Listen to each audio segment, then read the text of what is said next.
It's past midnight. The forest looks empty. It isn't. Somewhere above you, a shape is already moving, drifting between the trees without a single sound. You won't hear it. That's the entire point. While we sleep, the owl becomes the most silent hunter in the world. When the sun goes down, the forest doesn't fall asleep. It changes hands. The birds of the day go quiet. The color drains out of the sky, and a second world wakes up, one built for darkness. For most animals, night is a problem to survive. For the owl, night is home. This is the hour it has been waiting for. There are more than 200 species of owl on almost every continent on Earth. From the elf owl, barely bigger than a sparrow, to the great eagle owls, with wingspans stretching past 5 feet. They don't all look alike, but they share something rare. A body engineered, feather by feather, for a single purpose: to move through the dark and to kill in it. Tonight we follow it in. The hunt doesn't start with movement, it starts with stillness. An owl will sit on a branch for long minutes, almost frozen, listening to a world we can barely perceive. It is reading the dark, the rustle of a leaf, the scratch of a claw, something small moving through the grass far below, and then, when it's certain, it lets go of the branch. This is where the owl becomes something close to impossible. Most birds beat the air. You can hear them, the flap, the rush of wings. The owl makes almost no sound at all. The leading edge of each flight feather is broken into tiny comb-like teeth. They shatter the rushing air into 1,000 smaller currents, breaking up the noise before it can form. The surface of the wing is soft, like velvet. The back edge frays into a delicate fringe. Together, they erase the sound of flight, even from a few feet away. But silence is only half of the weapon. Look closely at an owl's face. That flat, round disc isn't just a face. It's a dish. It gathers the faintest sounds and funnels them toward the ears. And in many owls, those ears are uneven, one set slightly higher than the other. A sound arrives at each ear at a fractionally different instant. From that tiny gap in time, the owl builds a three-dimensional map of the dark.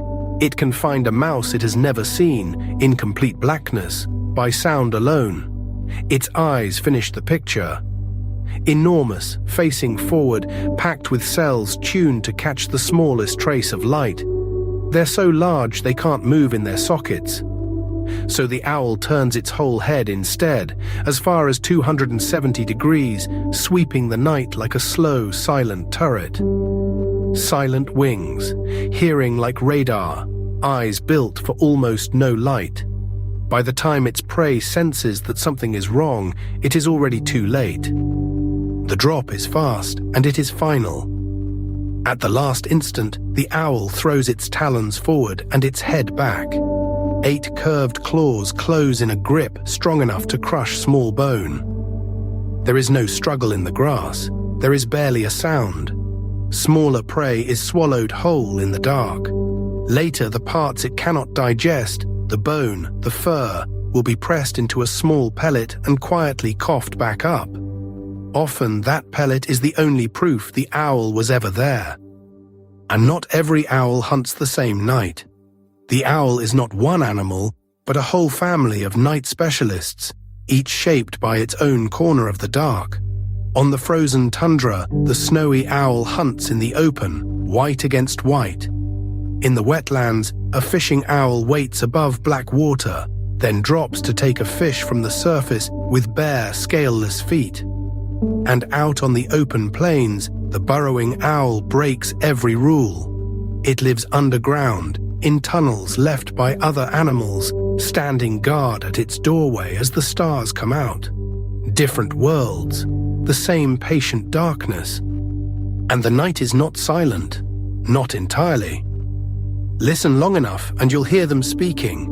A deep, hollow hoot rolls through the trees, a male marking the borders of his world. Another answers, a pair calling back and forth in the dark, a duet that binds them together across the forest. And somewhere, a barn owl tears the quiet open with a scream, a sound that has unsettled people for centuries. This is how they hold territory, find a mate, and stay close to their young in a world where they can rarely see each other. For the owl, the darkness has a voice. But the night is not safe, not even for its master. A smaller owl is food for a larger one. Hunger is constant, and a string of failed hunts can be fatal, especially in the cold. And the greatest danger is one the owl never evolved for: us. The poison we put down for rats climbs the food chain into the owl that eats them. The grassy roadsides where it loves to hunt run beside fast, bright traffic, and every year that takes a heavy toll. The owl is the master of an ancient night, in a world that keeps getting louder and brighter. And still, what it can do defies belief. In the far north, winter buries the ground in snow. The owl's prey tunnels beneath it, hidden, silent, completely invisible. The great grey owl can't see it. It doesn't need to. It hovers over a blank field of white, and it listens. It pinpoints a single vole moving under as much as a foot of snow, by sound alone. Then it plunges, talons first, straight through the surface, and pulls the animal out of a world it never even saw. No light, no line of sight, just hearing precise enough to hunt the invisible. For all its weapons, an owl's life begins almost helpless. In a hollow tree, or a nest left behind by another bird, a clutch of owlets waits, blind, soft, and completely dependent. These are the most dangerous weeks of their lives. The parents hunt through every night to keep them fed, and still in a hard season, not all of them will survive. The strongest chicks are fed first. The smallest must wait, and hope the night was generous. Those that make it will grow into the silence, and take their first flight into a darkness built, feather by feather, for them. The night doesn't only belong to the owl, it is inherited. Then slowly the sky begins to pale. The night's owner has fed. As the first grey light touches the trees, it lifts off one last time and returns to its roost. It settles against the bark, and its feathers, mottled grey and brown, dissolve into the wood until it's almost impossible to find. The hunter becomes a shadow. The shadow becomes nothing, and the forest fills again with the ordinary sounds of morning, as if none of it had ever happened. But it did happen. It happens every night, just out of earshot, just past the edge of the light. While we sleep, the owl owns the dark. Tomorrow night, the night observer follows another animal into it. Stay with us, and you'll never look at the dark the same way again.